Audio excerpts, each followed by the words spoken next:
안녕하세요. 저는 현재 서울 연희동에서 살고 있는 40대 여자입니다. 최근에 복잡한 사건이 해결되고 어느 정도 여유가 생겨서 사연을 신청하게 되었습니다. 지금 생각해봐도 너무 어이가 없는 일이라 저는 뇌가 없는 사람인 줄 알았습니다. 3년 전에 아주버님이 늦은 결혼을 했었는데 10년간 결혼 생활을 하면서 지켜본 결과 왜 여자가 생기지 않는지 이해가 될 정도로 어느 여자가 봐도 정말 한심해 보이는 사람이었습니다. 게으르고 하는 거 없이 맨날 짐에만 처박혀서 컴퓨터 앞에서 떠나지 않은 아주버님을 어느 여자가 좋아하겠어요. 시부모님한테 재산이 많다 보니 그거 하나 믿고 아무것도 하지 않았습니다. 시댁 집안에서 제일 불필요한 사람이었고 차라리 없는 게 속 편할 정도로 시부모님도 이미 두 손 두 발 들고 포기한 상태였죠. 저는 그런 아주버님이 도대체 무슨 생각으로 사는지 이해를 할 수가 없었어요. 주어진 삶이 여러 번 있는 것도 아니고 시간을 되돌릴 수 없는 한 번뿐인 인생인데 그 시간을 너무 아깝게 허비를 하는 것 같아 모두가 시댁에 모여 식사를 할 때 아주버님한테 하고 싶은 일이 있는지 슬쩍 말을 던졌습니다. 밥을 먹으면서 핸드폰에 눈을 떼지 못하던 아주버님은 제 말에 대꾸조차 하지 않다가 시모가 사람이 물어보면 대답을 해야 되지 않냐고 아주버님의 핸드폰을 빼앗아 식탁에 쾅 하고 내려놓으셨어요. 며느리가 너한테 지금 하고 싶은 일은 없는지 물어보고 있잖아. 없으면 없다고 한마디 하는 게 그게 그렇게 어렵니? 눈 떠서 눈 감을 때까지 핸드폰 아니면 방에 처박혀서 컴퓨터나 하고 있으면서 뭘 잘난 게 있다고 사람 말을 무시해. 너한테 밥값 나가는 것도 아까우니까 그만 처먹고 방으로 들어가라. 아, 알았다고요. 그만 좀 뭐라고 하세요. 저는 뭐 이런 삶을 살고 싶어서 이러는 줄 알아요? 조금만 해도 흥미를 잃어버리니까 의욕이 안 생기는 것뿐이잖아요. 저도 나중에 하고 싶은 일이 생기겠죠. 지금은 때가 아니라서 그런 것뿐이라고요. 알아서 할 테니까 저 좀 제발 그냥 놔두세요. 그리고 재수씨 원래 오지랖이 좀 있나봐요. 남의 일에 왜 이렇게 간섭이 많아요? 내가 재수씨 일에 참견한 적 있어요. 그 말투 정말 가식처럼 느껴지니까 앞으로 내 앞에서 말 좀 조심해줘요. 형 무슨 말을 그렇게 해? 이 사람도 가족이고 형이 걱정돼서 하고 싶은 일은 없는지 물어보는 게 잘못됐어? 걱정해주는 사람한테 가식이라고? 형이 지금 사는 꼴을 봐봐. 나이 40 넘어서 여자 하나 제대로 만나지도 못하고 일도 끈덕지게 못해서는 1년도 못 버티고 뛰쳐나와. 아버지 어머니가 힘들게 벌어놓은 돈만 축내면서 살고 있잖아. 이 세상에서 제일 한심한 사람이 형이라고. 제발 정신 좀 차려. 부모님 마음에 대못을 박으니까 좋아. 장남이면 장남답게 행동을 해. 아버지, 더 이상 저런 형편없는 놈 받아주지 마세요. 우리 집안에 있어봤자 도움도 안 되는 놈인데 뭐하러 끼고 살아요. 등 따시고 배부르니까 평생 놀고 먹을 생각만 하는 것 같은데. 저런 놈은 고생 좀 해봐야 된다고요. 오래간만에 집에 오는 건데 저도 편하게 있다가 가고 싶다고요. 아주버님 때문에 다들 지쳐 있었고 집안 분위기는 난리도 아니었어요. 이런 심각한 상황 속에서 본인은 무엇을 잘못했는지 전혀 느끼지 못하고 있었고 시부모님의 감정이 격해지면서 아주버님과 언성을 높이게 되자 갑자기 집을 나가겠다면서 방으로 들어가더니 짐을 챙기기 시작했어요. 너 정말 대책 없구나. 이대로 나가면 문제가 해결되니? 왜 이렇게 정신을 못 차리는 거야? 내가 지금 정상적인 삶을 살고 있지 않으니까 문제가 계속 퍼지는 거잖아. 너 이대로 나가잖아. 신용카드 다 정지시켜버리고 냉전 한 푼 없이 내쫓길 줄 알아. 너 때문에 집안이 흔들리고 있는데 계속 대책 없이 행동할 거야? 우리 집안의 장남이면 장남답게 행동을 하라고 끝까지 고집 부린다 이거지? 지가 비리 내놔 안 내놔? 여보, 당장 카드사에 전화해서 저놈이 가지고 있는 카드 전부 다 정지시키고 앞으로 집에는 훨씬 더 하지 못하게 만들어요. 나는 우리 작은 아들이랑 며느리만 있으면 되니까 다시는 내 눈앞에 나타나지 마. 네, 알겠어요.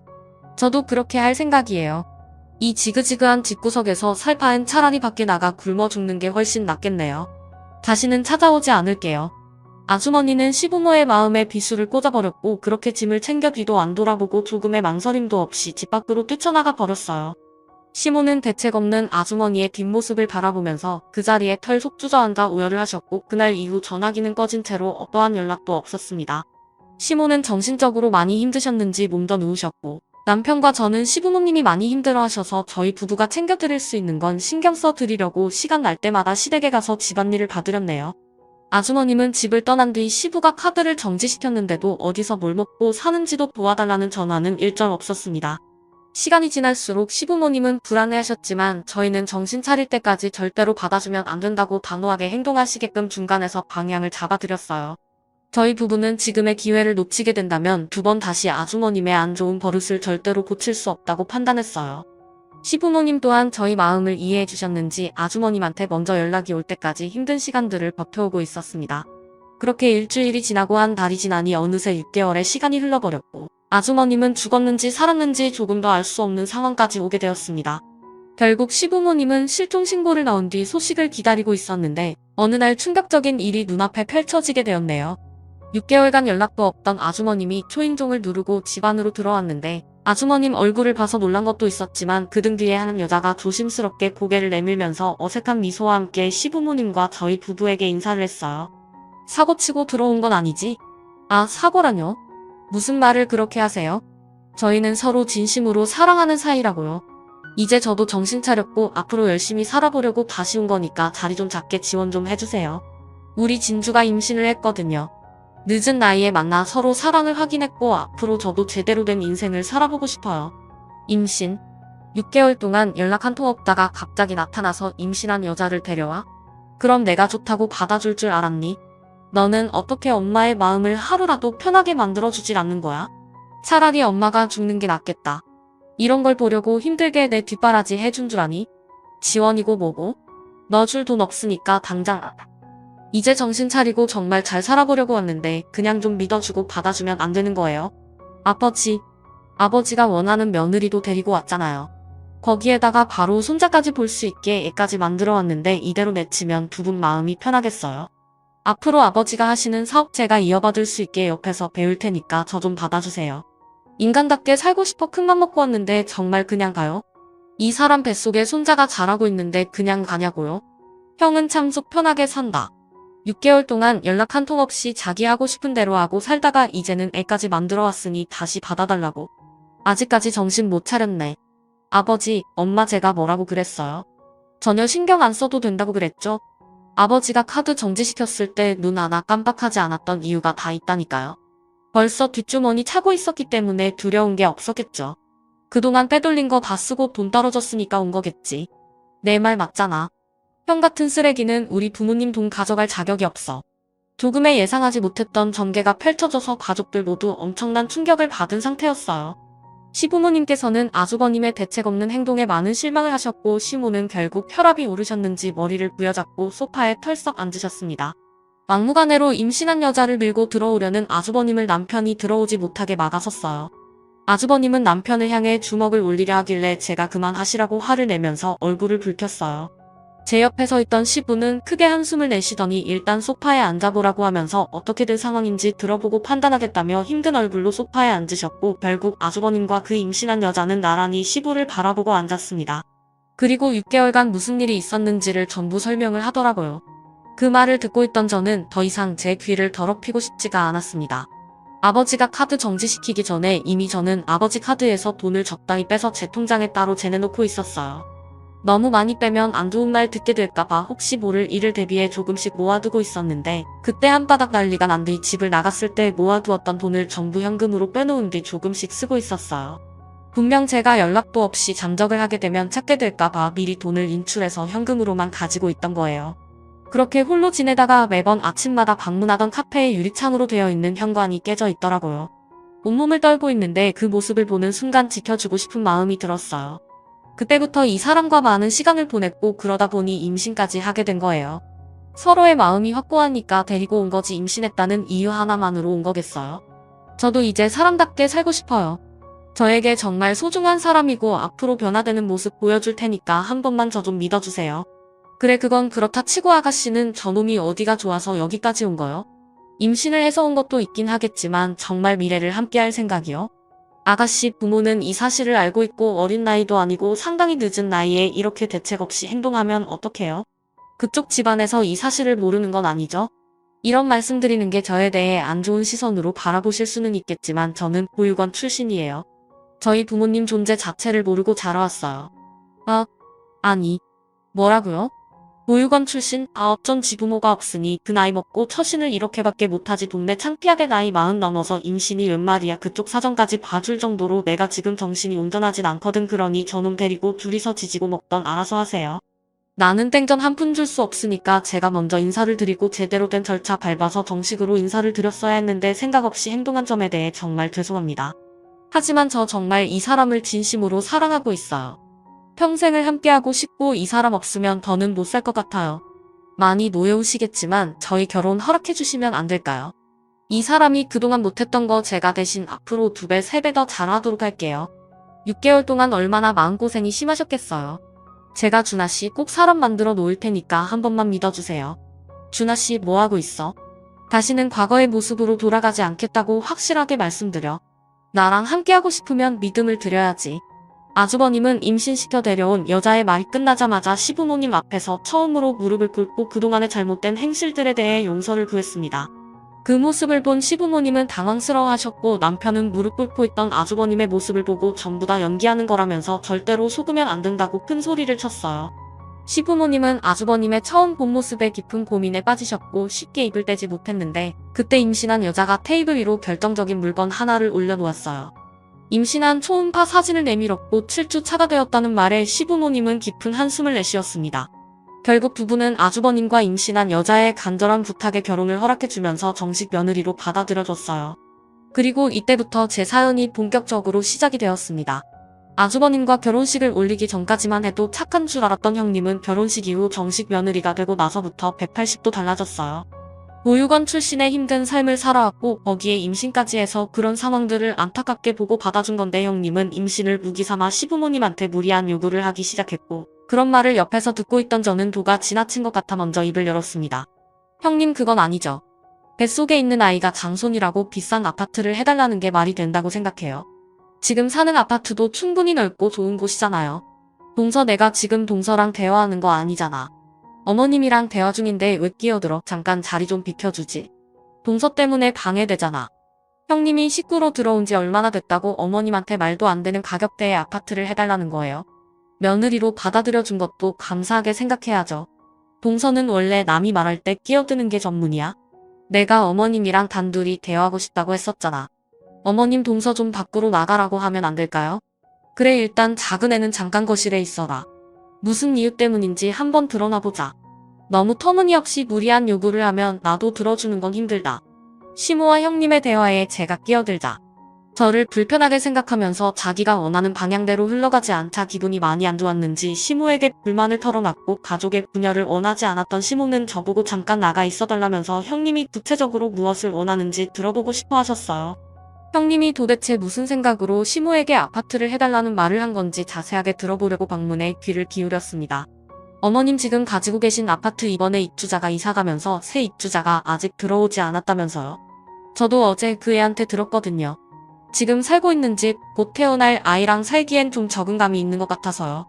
그래도 34평이면 아무래도 아이한테 필요한 물건 들여놓다 보면 34평도 많이 작잖아요. 그리고 살짝 외곽 지역이라 좀 더 번화가에서 생활하고 싶은데 어머님이 가지고 계신 아파트가 딱 시내 중간에 있잖아요. 거기에다가 50평이면 저희 세 식구 정말 넓게 사용할 수 있을 것 같아요. 그리고 저는 더 나이 들기 전에 아이 하나 더 낳을 생각이었는데 어머님이 지원만 해주시면 둘도 아닌 셋도 낳을 수 있어요. 힘 닿는 데까지 많이 나와서 시끌벅적한 대가족 만들 테니 저희 좀 도와주시면 안 될까요? 아버님이 하시던 일 정리하셨다면서요. 남은 시간 가족들과 함께 지내고 싶어서 큰 결정 내리셨다는데 앞으로 태어날 손주들 재롱 보시면서 살아가시려면 저희도 그런 환경이 조성이 돼야 아이를 많이 가지지 않겠어요? 그렇게 해주실 수 있죠? 그동안 많이 벌어오셨고 저희한테 아파트 한 채 주신다고 생활에 지장도 없으시잖아요. 그이가 요즘 열심히 일하고 있는 거 아시죠? 그이가 항상 하는 얘기가 뭔 줄 아세요? 저를 만나서 인생이 달라졌다고 했어요. 상대가 누구냐에 따라 그 사람의 인생이 달라지는 거 어머님도 아시죠? 지금 그이가 가족을 위해 열심히 노력하고 있는 모습만 봐도 뿌듯하지 않으세요? 복잡하게 생각하지 마시고 그이가 얼마나 많이 바뀌었는지만 보세요. 저희를 위해서 해주실 수 있죠? 아파트 문제는 나 혼자 해결할 수 있는 게 아니니 너희 시아버지 들어오면 그때 다시 진지하게 대화를 좀 해보도록 하마. 그리고 크게 기대는 하지 않았으면 좋겠다. 너무 뜬금없이 아파트 얘기가 나와서 많이 당황스럽기도 한데 너희들이 지금 살고 있는 위치가 많이 불편하고 힘들다고 하지만 그 집도 너희들이 살기에는 괜찮은 집이거든. 그리고 적은 금액대의 아파트도 아니고 청담동에서 손에 꼽히는 50억짜리라 쉽게 결정할 순 없으니 CME 입장도 이해해 줄 수 있지. 제가 원한다고 해서 바로 받을 수 있는 것도 아니니 기다릴 수밖에 없겠죠. 하지만 저 아니면 그이는 다시 예전처럼 형편없는 삶으로 다시 돌아갈 거예요. 어머님도 잘 아시죠? 저 아니었으면 그이는 변할 수 있는 인간이 아니었다니까요. 기다려드릴 순 있겠지만 그 시간이 저도 오래 지속되는 건 힘들 것 같아요. 결혼 전과는 완전히 다른 사람이 되어버린 형님의 모습에 온몸에 소름이 돋았어요. 한두 푼 하는 금액대의 아파트도 아니고 청담동에 있는 50억짜리 아파트를 아무렇지 않게 달라고 하는 형님의 말에 보통 사람이 아닌 건 확실하게 생각했었습니다. 그리고 형님의 행동을 보면 아주버님을 진심으로 사랑하는 게 아닌 시부모님의 뒷배경을 보고 결혼을 한 듯 보였습니다. 돈에 대한 씀씀이도 상당했었지만 그 돈을 충당해주는 건 전부 아주버님이었어요. 40이 넘는 나이 동안 기술을 배운 것도 아니고 할 줄 아는 게 아무것도 없어서 아르바이트 정도 하면서 시부모님한테 돈을 받아 생활비로 쓰고 있는 정도였어요. 아주버님이 변하려고 노력하는 것 하나만으로도 크게 보셨고 형님 내외가 앞으로 잘 살아갔길 진심으로 응원하셨습니다. 그런데 그런 감사함은 모른 채 아파트를 달라고 당당하게 요구하는 형님을 보니 아주버님이 결혼을 잘못했다는 걸 알게 되었고 형님이 거실로 나와 방으로 들어갔을 때 시모와 급하게 대화를 나눴어요. 시모는 굳어진 얼굴 표정으로 깊은 생각에 빠지셨고 저는 앞으로 어떤 결정을 내리실 거냐고 여쭤봤는데 시모는 시부와 대화를 해봐야 할 것 같다며 머리가 많이 지끈거리셨는지 눕고 싶어 하시길래 조용히 방문을 닫고 나왔습니다. 그리고 방으로 들어가 버린 형님의 방문을 두드렸고 잠깐 대화 좀 하자며 안으로 들어갔어요.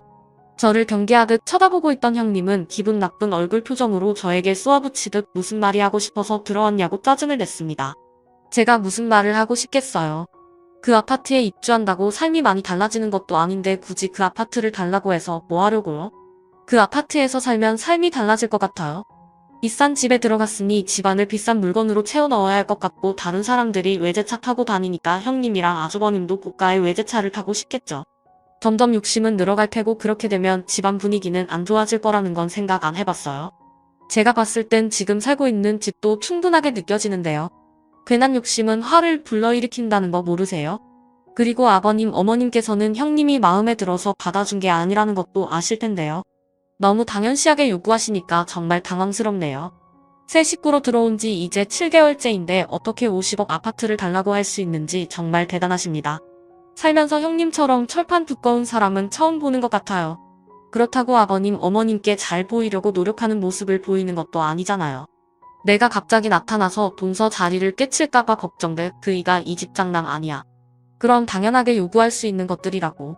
두 분께서 돌아가시면 그 많은 재산 우리 그이가 어차피 다 받게 되는 거고 그 집도 우리 그이께 될 텐데 동서가 이래라 저래라 할 위치는 아니지. 나 좀 누워야 할 것 같으니까 그만 나가줬으면 좋겠는데 내가 그이 사람 만들어준 것만도 감사하게 생각해야 되는 거라고.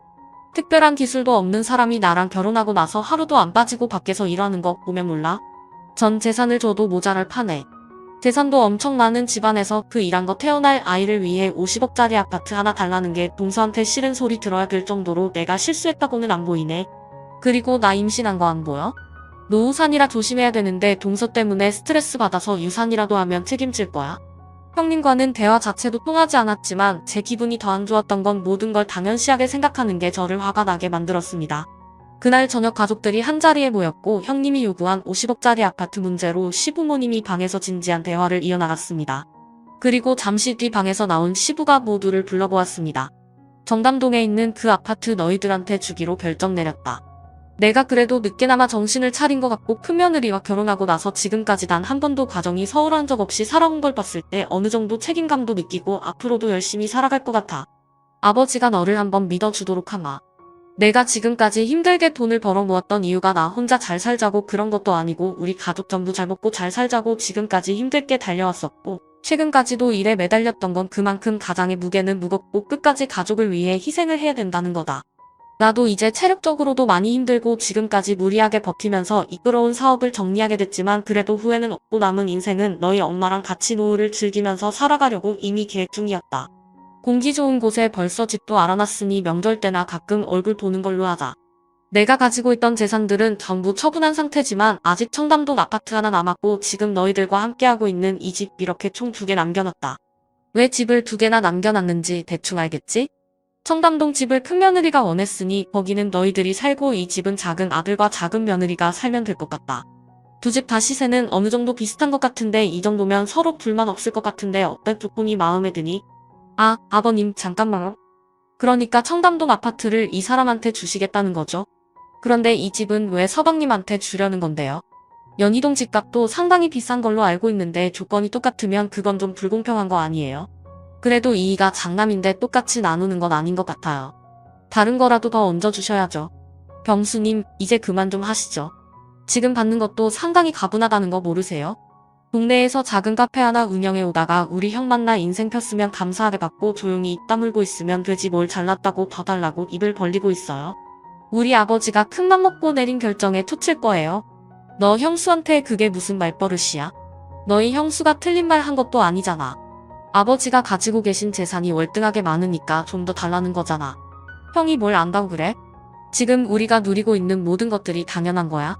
아버지의 피와 땀이 묻어있는 재산들이라고 밖에 나가서 하루 종일 일하고 들어와 꼴랑 300원짜리 받는 주제에 50억짜리 아파트 한 채 주면 감사하게 생각하고 엎드릴 줄 알아야지 돈에 환장했어. 아버지, 다 필요 없으니까 아무것도 주지 마세요. 저희도 받지 않을게요. 힘들게 철강 사업 이끌어 오시면서 형이 조금이라도 도와준 적 있어요? 회사 이어받을 생각도 하지 않고 집에만 처박혀 밥만 축내던 형한테 50억짜리 아파트 주면 분명 공중분해될 게 편하다고요. 자식 새끼 10손가락 깨물면 안 아픈 손가락 없다 하지만 그 자식 하나 때문에 집안 품비 확산 나는 건 시간 문제라고요. 꼴랑 7개월 일 좀 했다고 우스대는데 형이 얼마나 오래 버틸 것 같은데.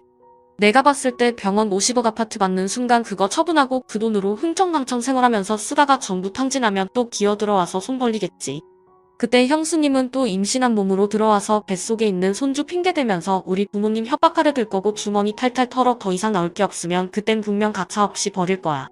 내 말이 틀려? 뭐 이 자식아 형한테 못할 말이 없어.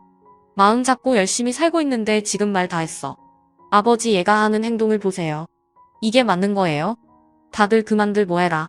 내가 너희들 싸우라고 집 한 채씩 남겨준 줄 알아. 한 번만 더 내 앞에서 큰 소리치고 얼굴 붉히면 댕전 한 푼 없을 줄 알아? 더 달지 말고 주는 대로 바닥 까거라.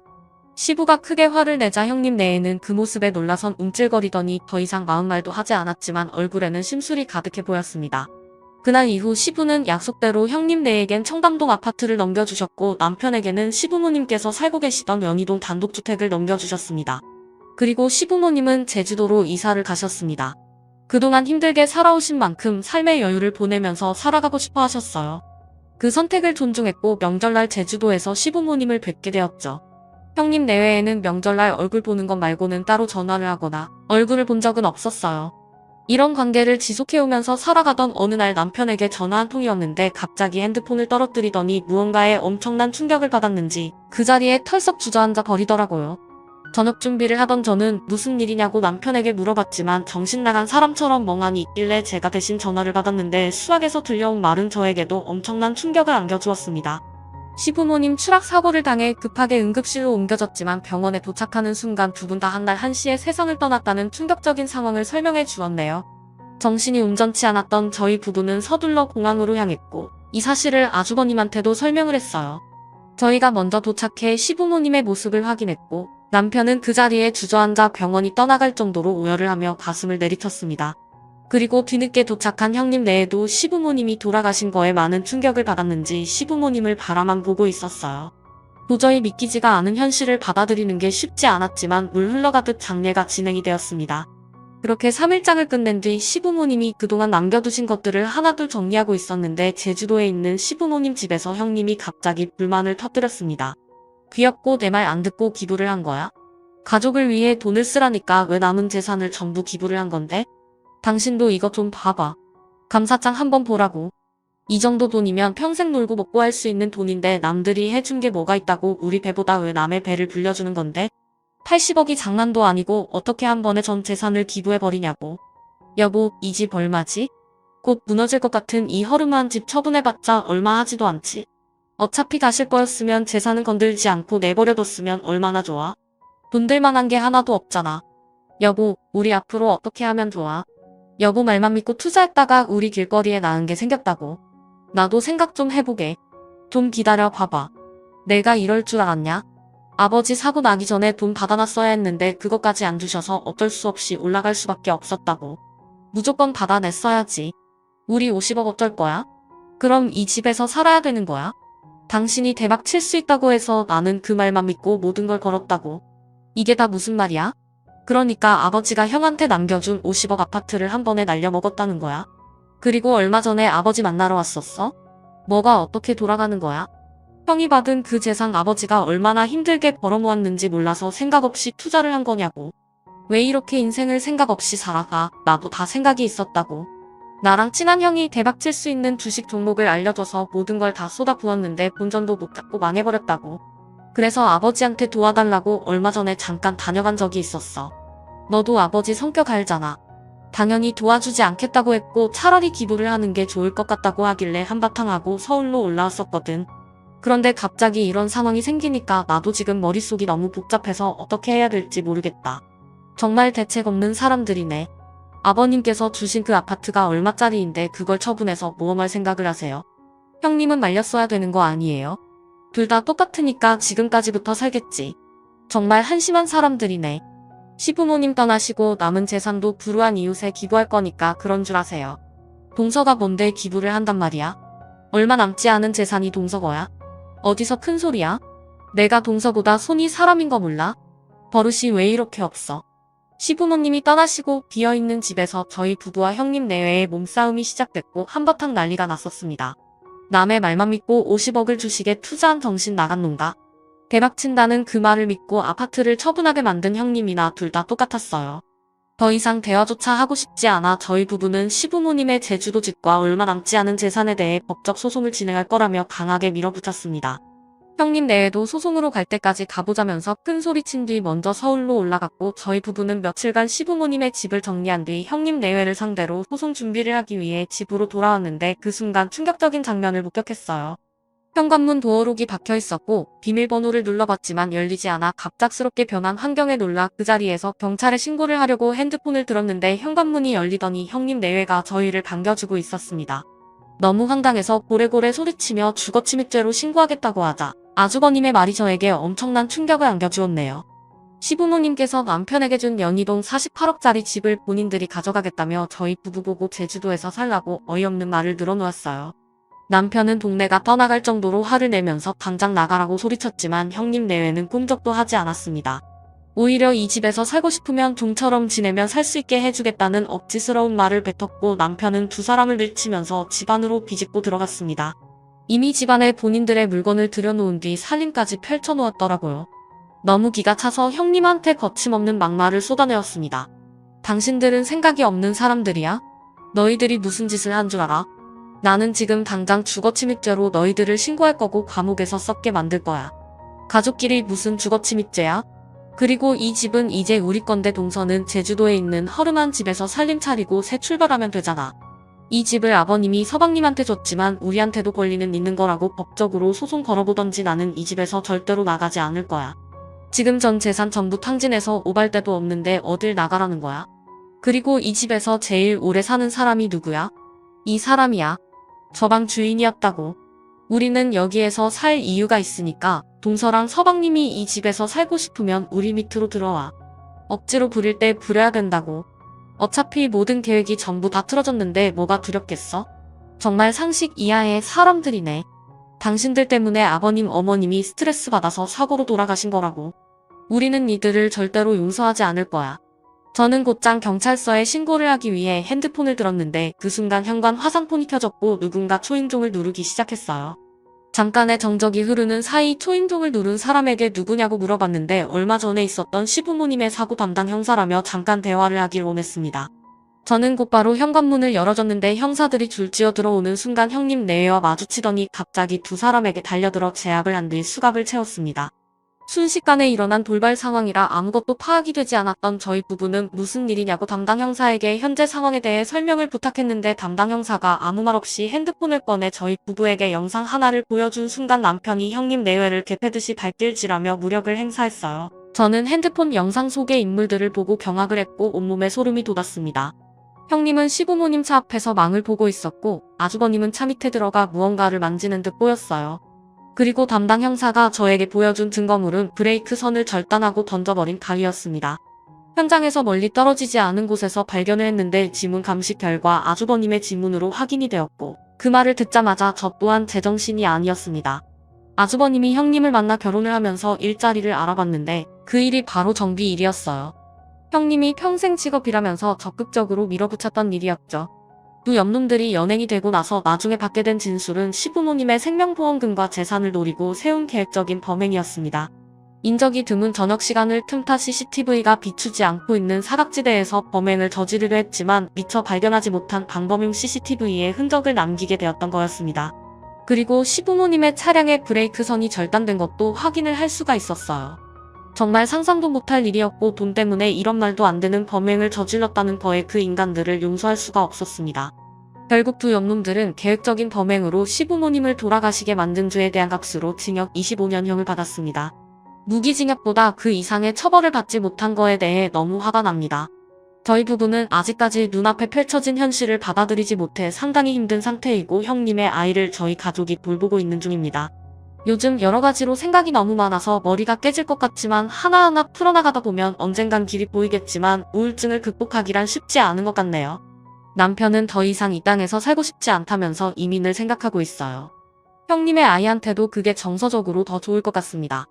아직 3살밖에 안 됐기 때문에 그냥 제 아들로 받아들이는 게 속 편할 것 같아요. 이 세상에서 돈이 아무리 중요하다고 하지만 자신을 낳아준 부모에게 해서는 안 될 행동을 저지른 그 사람과 이런 일을 계획했던 그 여자가 2번 다시 세상 밖으로 나오지 않길 바랄 뿐입니다. 힘든 시간들을 이겨내고 있는 저희 가족들이 앞으로 이 상황을 잘 헤쳐나갔으면 좋겠어요. 제 사연 들어주셔서 감사합니다.